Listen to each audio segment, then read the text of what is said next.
This fight is not over. His life is not over. The mother of Dre'Jon Reed has filed a federal lawsuit after an IMPD officer shot and killed her son. That lawsuit lists the city of Indianapolis, IMPD Chief Randall Taylor, and the officers involved in Reed's death. The lawsuit also claims IMPD and the city failed to properly train officers. It states none of the police officers involved in the chase did anything to prevent the shooting. It is a shame that we've had to do all of this just to get the transparency that we were promised, but we are willing to do this and more in order to get answers, in order to get justice for Dre'Jon today. The Marion County coroner's office, says the autopsy report has been given to the special prosecutor. We have also requested a copy from the special prosecutor.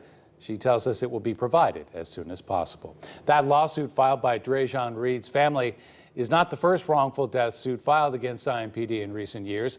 In the last 5 years, the families of Kevin Hicks, Aaron Bailey, and Andre Green have all sued the department. None of those cases made it to trial. CBS 4's Brett Cast explains what makes these cases so difficult to try. Dre'Jon Reed is not the first person to be shot and killed by an IMPD officer, and his family is not the first to sue the department. However, if the case goes to court, it would be the first to make it to trial in recent years. Most of the time, they do not get to a jury. Most of the time, they're bounced on qualified immunity. Indianapolis-based attorney Craig Karp represented the family of Aaron Bailey, who was shot and killed by IMPD after a brief car chase in 2017. The family ended up settling for $650,000, and IMPD agreed to continue de-escalation training. There was no admission of liability, and before we ever got in front of a jury, the matter was resolved. When it comes to previous cases, Reed's death is more similar to the death of 15-year-old Andre Green. Both had a gun when an IMPD officer shot them. The initial reports were that he had a weapon. They kind of backpedaled from that. They ended up having to admit that he never fired. No officer ever testified that they saw him point a weapon. Los Angeles-based attorney Jamon Hicks represented Green's family in a civil suit against IMPD.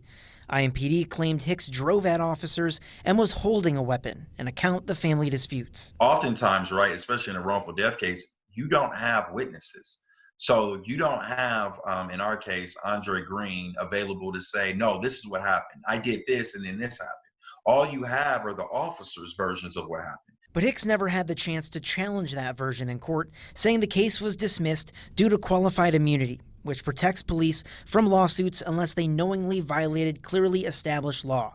Reed's family attorney said today that a major reason for filing the lawsuit is to get more evidence about Reed's death, which they say IMPD has not released. We're often working in the blind as attorneys because we can't fully assess the case until we have access to all the information. But in order to have all the information, we have to file the lawsuit. Even with new evidence from past lawsuits suggests this case won't be an easy one to win. From my perspective, it's a difficult case. My understanding is a gun was found at the scene with Mr. Reed, so the attorney has his work cut out for him. Brett Cast, CBS 4 News.